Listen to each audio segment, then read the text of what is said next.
Hello friends, मैं अनिल विमल। हमें अपने दांतों पर भी बहुत ध्यान देना चाहिए। अच्छे स्वास्थ्य के लिए हमें अपने दांत को भी साफ़ और स्वच्छ रखना चाहिए। ये हम कहें कि हमारे जो है स्वास्थ्य की एक अच्छी निशानी भी अगर कुछ कहें तो हमारे वो स्वच्छ दांत हैं। अक्सर आपने देखा होगा दांतों में कीड़े पड़ जाते हैं, बदबू आने लगती है, पारिया हो जाता है, कई तरह की जो समस्याएं आती हैं।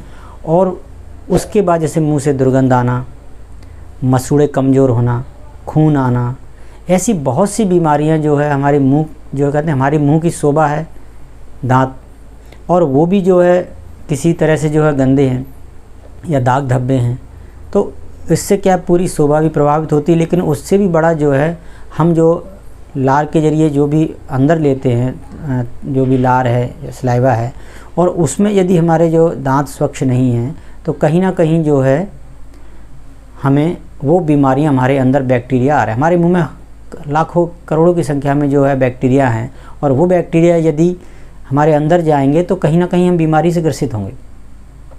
वैसे भी कहा जाता है जैसे कि दोनों टाइम ब्रश करना चाहिए, लेकिन अक्सर देखने में आता है कि बच्चे इसका आलस करते हैं, बड़ों भी इस पर ध्यान नहीं देते, और धीरे धीरे क्या है, हमको ऐसा लगता है बचपन में इससे कोई प्रभाव नहीं पड़ता, लेकिन जब बड़े होते हैं तो धीरे धीरे कीड़े हो जाना, लग जाना, और दांतों का गिरना, और फिर जो सारी विकृतियाँ वहीं से पैदा होती हैं। तो इसलिए फिर एकदम वो सही भी नहीं होती। जल्दी दांतों का गिरना, कमज़ोर होना, मजबूत चीज़ जैसे कुछ भी चने या जो भी है, अमरूद है या कोई वैसी चीज़ हार्ड जो है उसको ना खा पाना, और हम जो है अपनी हंसी को भी जो है सामने प्रदर्शित नहीं कर पाते। उनसे पूछे जिनके दांत खराब हैं या गिर गए हैं या पारिया लगा हुआ है, वो खुलकर हंसने में भी जो है संकोच करते हैं। क्यों?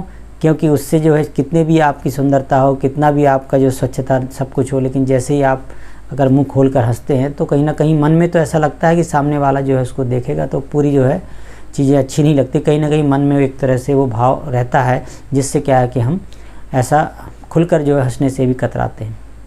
तो इसलिए हमें अपने दांत पर जो है ऐसे 2 बार तो ब्रश करना ही चाहिए। बच्चों से भी कहूँगा, बड़ों सभी लोगों से जो है 2 बार जो है ब्रश करना चाहिए। खासकर शाम के समय ज़रूर करना चाहिए। सुबह तो करते ही हैं, लेकिन शाम को भी करना चाहिए, जब खाना खाने के बाद। क्योंकि जब हमने खाना खा लिया तो खाना खाने के बाद जो अन्न है, रोटी चावल जो भी हम खाते हैं, वो क्या हमारे दांतों में फंसता है, और दांतों में फंसने से वो रात भर जो है वो दांतों के बीच फंसा रहने से उसमें सड़न पैदा होती है, और सड़न पैदा होगी तो स्वाभाविक है जो कीटाणु है या वो क्या बैक्टीरिया क्या करेंगे, हमारे दांतों को खोखला करेंगे। तभी आपने महसूस भी किया होगा सुबह के समय दर्द होने लगता है, दांत थोड़ा सा लोग कहते हैं टीबने लगते हैं, तो इस तरह से होता है। उसका कारण यही है, जैसे ही हम ब्रश कर लेते हैं तो एकदम आराम मिलता है, उसका कारण ही वो बैक्टीरिया है। तो हम जो है सभी लोगों को जो है शाम को खाना खाने के बाद ज़रूर ब्रश करना चाहिए। इससे भी एक महत्वपूर्ण बात मैं आज आपको बताना चाहता हूं कि चलो ये तो आपने सुना ही होगा कि हमको ब्रश करना चाहिए दोनों टाइम सारी चीज़ें, पर मैं ये कहता हूं आप खुद भी प्रैक्टिकल करके देखिए। हम कितने भी ब्रश कर लें, ब्रश क्या है, जैसे हमारे दांत क्या हड्डियों के हैं, और इसके अलावा ब्रश किससे बना हुआ है, प्लास्टिक, हार्ड प्लास्टिक या सॉफ्ट प्लास्टिक। तो ज़्यादातर क्या सॉफ्ट प्लास्टिक ढूंढते हैं लोग, तो हार्ड प्लास्टिक होना चाहिए पहली बात। दूसरी बात, प्लास्टिक से भी कुछ नहीं होता। एक हड्डी को साफ़ करने के लिए एक जो प्लास्टिक जो है कब तक साफ़ करेगी, नहीं कर पाएगी, आपके सभी जगहों पर साफ़ नहीं कर पाएगी। दूसरा क्या है, हमारे मसूड़े जो है सेंसिटिव भी होते हैं, और उसमें यदि जो है जो भी हम मंजन या जो भी प्रयोग करते हैं उसका भी प्रभाव पड़ता है। इसीलिए हमें जो है, मेरा ये ऐसा आपको सुझाव है कि हम को जो है एक टाइम जो है दांतों ज़रूर करना चाहिए। प्रकृति का वरदान है, और वैसे भी कहा जाता है, आपने सुना भी होगा कि नीम जो है प्रकृति में सबसे बड़ी औषधि है, जो प्रकृति द्वारा या भगवान द्वारा, ईश्वर द्वारा दिया गया वरदान मानिए औषधियों में। तो वो उस नीम की दातुन हमें ज़रूर करना चाहिए।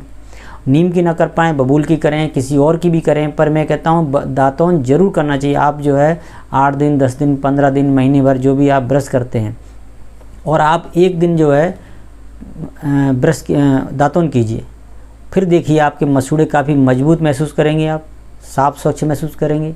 इसलिए जो है एक टाइम हर हालत में जो है हमको दातुन करना चाहिए। हाँ चलिए, एक टाइम आप वो कर लीजिए या दोनों करें तो और अच्छा है, लेकिन ऐसा कभी ना हो कि हम सप्ताह में भी 1-2 बार ना कर पाएँ। दातुन जरूर करें सप्ताह में, कम से कम जैसे 7 दिन में मेरे हिसाब से 3-4 दिन तो ज़रूर करना चाहिए, वैसे तो प्रतिदिन करना चाहिए। फिर देखिए आपके दांत आजीवन स्वस्थ रहेंगे, स्वच्छ भी रहेंगे, मजबूत रहेंगे, आप जीवन का आनंद ले पाएंगे। किसी भी उम्र में कुछ भी खाने पीने में आपको कभी भी कोई दिक्कत नहीं आएगी, मुंह से दुर्गंध नहीं आएगी, दांतों में सड़न पैदा नहीं होगी। जब दर्द होता है, दांतों में कीड़े लग जाते हैं, जिनके कीड़े लग जाते हैं उनको देखिए आप क्या हालत हो जाती है। जब दर्द होता है, नस का भी दर्द होने लगता है। और दांतों का संबंध हमारी आँखों से, हमारी कानों तक से होता है, तो बहुत तकलीफ़ होती है। कभी कभी कीड़ों की वजह से इतनी तकलीफ़ होती है कि हमें दांतों को उखड़वाना पड़ता है। तो आज यही कहूँगा आप लोगों से। इसके लिए वैसे मैं और आपको वीडियो आगे चल के बताऊँगा कि दांतों के स्वच्छ रखने के लिए हम क्या क्या उपाय और कर सकते हैं, तो आप कमेंट्स ज़रूर कीजिएगा। अभी केवल इतना कहना चाहूँगा कि हमें 2 टाइम ब्रश ज़रूर करना चाहिए और दातुन ज़रूर करनी चाहिए। उससे भी ज़्यादा इम्पोर्टेंट आप दातुन ज़रूर करें, करके देखें, प्रयोग करके देखें आप कि आप दातुन करने के बाद कैसा महसूस करते हैं, और ब्रश लगातार कर रहे हैं इतने समय से तब कैसा महसूस करते हैं, और कितना जो है आपके जो मसूड़ों में कितनी जो है मजबूती आती है, दांतों में कितनी स्वच्छता आती है, मुंह में कितना जो है आपको दुर्गंध वगैरह सारी चीज़ें दूर रहती हैं। दातुन करते हैं तो उसका रस जो है दातुन का, जैसे नीम है या बबूल है, वो हमारे मसूड़ों तक जाता है, वो स्वतः ही दवा का काम करता है, कीड़ों को मारता है, बैक्टीरिया को मारता है। तो सभी साथियों से पुनः, सभी बच्चों से पुनः ये जो है अपील है कि आप लोग जो है ज़रूर जो है मंजन करें, लेकिन 2 टाइम करें कम से कम, और दातुन ज़रूर करें। सभी साथियों को अनिल विमल का नमस्कार।